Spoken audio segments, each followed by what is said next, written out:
Good morning, Biblionauts. Yesterday I had my yearly near-death experience near this point, in those snowy mountains behind there. And of course I'm fine, everything is good. But I realized, there's quite a few extreme survival tips that have helped me over time to survive. Things that in a critical situation can be the difference between life and death. And many of those I haven't seen talked about in YouTube. So I'm not gonna say the typical ones of like how to sleep on a tent during snow or things related to prevention. There's a lot for that, but more for specific situations. And it's just gonna be 3 of them. And one of them probably saved not my life, but definitely my fingers and my toes and my nose and my ears yesterday. So let's go to. I'll leave that one for last, and I'll start with 2 not cold related tips. One is in a case of you encountering thunder. I've encountered sort of like a thunderstorm before, many times, but once I was with friends and I told them that we should change the plan because we were supposed to be going up a mountain, which is the last thing you should be doing. You should be going down, and there was a massive electric storm. And the argument that they had in order for me not to worry about that was that the chances that you have are like one in 10,000 or something like that. And if you see a thunderstorm, just know that those chances only count as a individual in a random society. So like when you are at home watching TV, then you have 1 in 10,000 chances of not getting. Statistics are very deceiving. So if you are in a thunderstorm, your chances are very high, much higher. Of course, it's still unlikely, but it can happen. The higher you are, certain things that you might be doing, what are you next to, can influence. But I've seen many videos again about prevention and where you should go. But once you are there, many people think that they should lie down or many other things. I'm just gonna show you the position in which you should be once you find a place in which you're gonna stay until the thunderstorm passes by. And it's very simple. You just need to squat. Can you see my feet there? Okay. You just need to be squatting, lift your heels, touch them, and stay like that. What happens, I don't know that you can see it there, but what happens when you are squatting with your heels lifted and touched with each other is that the electricity, if a thunder falls near you, goes up the hill, up one hill and back down. You become a circuit for the electricity to go back into the ground. You're basically grounding yourself. So that would be tip number 1, and it's probably the least important because that's very unlikely that will happen. Another one is that whether or not you have practiced CPR before, CPR keeps basically what it does is keeps the blood pumping towards the brain, just to all your essential organs.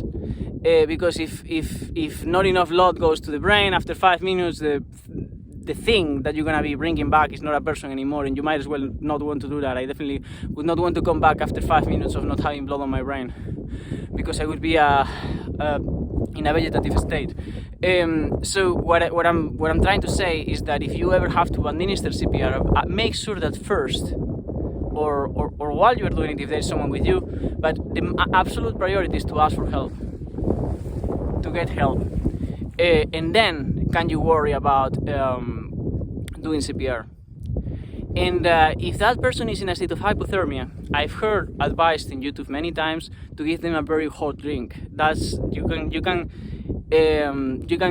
give them. They can enter into shock if you do that. If their body is very cold and you start warming them up and they're in an advanced stage in the hypothermia, that might not be the best idea, because they could enter into shock and it could be even worse.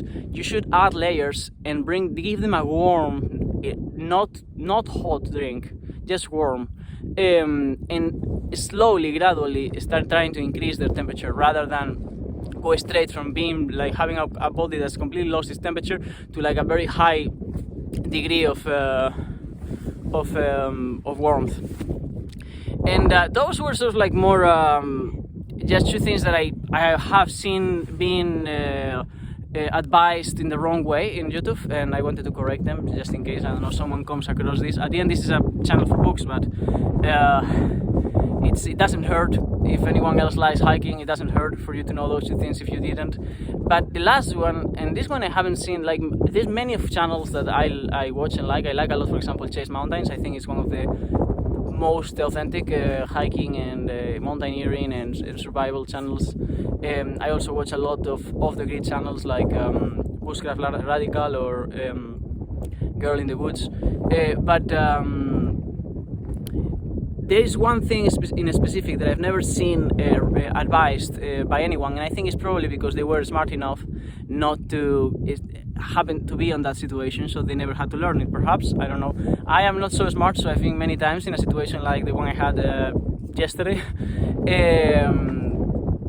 So what I'm talking about is, okay, what if you are having to sleep up there, spend the night up there, or having to run through those hills on that mountain in minus temperatures, and you don't have enough stuff to stay warm, and you're freezing, and you don't know if you're gonna last the night, right? But you're also isolated. Well, maybe your first instinct would be to ration your food, to try to prolong it just in case you take longer to get back into civilization. But the truth is, if it's cold enough, if you're already freezing and the night has just started, you will not last the night, or at least part of your extremities won't. So the best thing you can do if you are freezing and if you're in a situation like that is to eat everything that you can find, anything that has calories. Calories, if I'm not wrong, comes from the Latin. The word calor means warmth. So basically that's what you're doing. You're giving your body fuel in order for it to burn it and keep your body warm. Movement helps as well, but in order to generate movement you also need calories. Calories are basically the gasoline of your body with which it keeps itself alive and warm in these kind of scenarios. So those were all my tips. Now I need to go find the things that I had to get rid of in order to get back into civilization. Yeah, that's it. I hope that was helpful. I mean, I promise I won't be doing too many non-book related videos, but every now and then it just feels pertinent, and this was the case. So thank you, Booktooth and company, and yeah, I'll see you on the other side.